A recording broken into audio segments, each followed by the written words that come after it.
Hi friends, welcome to learning Arabic in Telugu. అదేనండి, Arabic నేర్చుకోండి తెలుగులో. ఫ్రెండ్స్, ఎలా ఉన్నారు మీరంతా?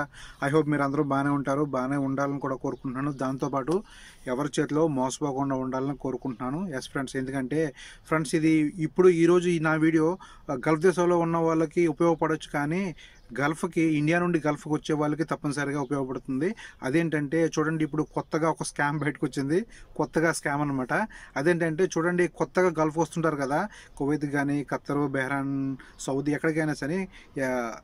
ఎక్కడికైనా కానీ కొత్తగా వస్తారు కదా. ఫస్ట్ టైం కొత్తగా వచ్చే వాళ్ళకి పంపించే వాళ్ళు ఏజెంట్లు ఎవరైతే ఉంటారో, ట్రావెల్ ఆఫీస్ వాళ్ళు కొత్తగా మాట చెప్తున్నారు. అదేంటంటే చూడండి, మీరు గల్ఫ్లో దిగిన తర్వాత ఇమిగ్రేషన్ డెస్క్ దగ్గర మీ పాస్పోర్టు, వీసా అన్నీ చెక్ చేసిన తర్వాత వాళ్ళు స్టాంప్ కొడతారు కదా.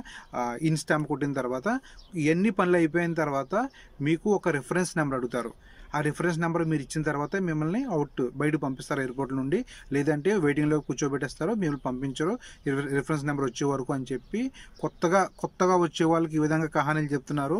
ఫ్రెండ్స్, కొత్తగా వచ్చే వాళ్ళు ఎవరైనా ఉంటే కనుక, నా వీడియో చూస్తుంటే కనుక, ఒకవేళ గల్ఫ్లో ఉన్న వాళ్ళు నా వీడియో చూస్తే కనుక ప్లీజ్ ఇండియాలో ఉన్న మన మిత్రులకు ఫార్వర్డ్ చేయండి. ఎవరైతే రాబోతున్నారో గల్ఫ్కి వాళ్ళకి ఫార్వర్డ్ చేయండి.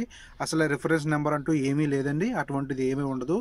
మీ పాస్పోర్ట్ పర్ఫెక్ట్గా ఉందా, మీ వీసా పర్ఫెక్ట్గా ఉందా, మీకు ఇమిగ్రేషన్ అయ్యిందా లేదా, నెక్స్ట్ ఇటువంటివన్నీ చూసుకుంటారు తప్ప రిఫరెన్స్ నెంబర్ అంటూ ఏమీ లేదండి. అటువంటిది ఏమీ లేదు. కేవలం మీ దగ్గర ఎక్స్ట్రా డబ్బులు తీసుకోవడానికి 1500 2000 రూపాయలు ఎక్స్ట్రా డబ్బులు తీసుకుని రిఫరెన్స్ నెంబర్ ఇస్తారంట. అయితే అటువంటిది ఏమీ లేదండి. అటువంటి రిఫరెన్స్ నెంబర్ ఏమీ అవసరం లేదు. కేవలం ఇది ఎక్స్ట్రా డబ్బులు తీసుకోవడం తప్ప ఎటువంటి తప్పనిసరి నెంబర్ కాదండి రిఫరెన్స్ నెంబరు. మీ వీసాయే మీకు రిఫరెన్సు, అంత తప్ప మీ చేతిలో ఉన్న వర్క్ పర్మిట్, లేదంటే మీ చేతి దగ్గర ఉన్న విజిట్ వీసా అదే మీకు రెఫరెన్స్ తప్ప, మీ పాస్పోర్టే మీకు రెఫరెన్స్ తప్ప ఇంకా వేరే రెఫరెన్స్ ఏమీ అవసరం లేదు. మీరు ధైర్యంగా గల్ఫ్కి రావచ్చండి. ఇలాగ ఎక్స్ట్రా డబ్బులు మీరు 1500 కానీ 2000 రూపాయలు కానీ ఎక్స్ట్రా డబ్బులు ఈ రిఫరెన్స్ అనే పేరు చెప్పి, రిఫరెన్స్ నెంబర్ కోసం అని చెప్పి మీ డబ్బులు మీరు పాడు చేసుకోవద్దు. చూడండి ఫ్రెండ్స్, ఇప్పుడు కువైత్లో కొత్తగా రూల్ స్టార్ట్ అయింది కదా, పాస్పోర్ట్ మీద స్టిక్కర్ అంటించారని చెప్పి, వీసా డీటెయిల్స్ అన్ని సివిలాడిలోనే మెన్షన్ చేస్తారని చెప్పి కొత్తగా ఒక రూల్స్ స్టార్ట్ అయింది కదా. అది ఆల్రెడీ ఇప్పుడు స్టార్ట్ అయిపోయింది. ఇప్పుడు చూడండి, మార్చి 10 నుండి కొత్తగా ఎవరైనా సివిలాడీలు తీసుకుంటే కనుక వాళ్ళ సివిలాడీ మీద పాస్పోర్ట్ నెంబర్ కూడా మెన్షన్ చేసి ఉంటుంది.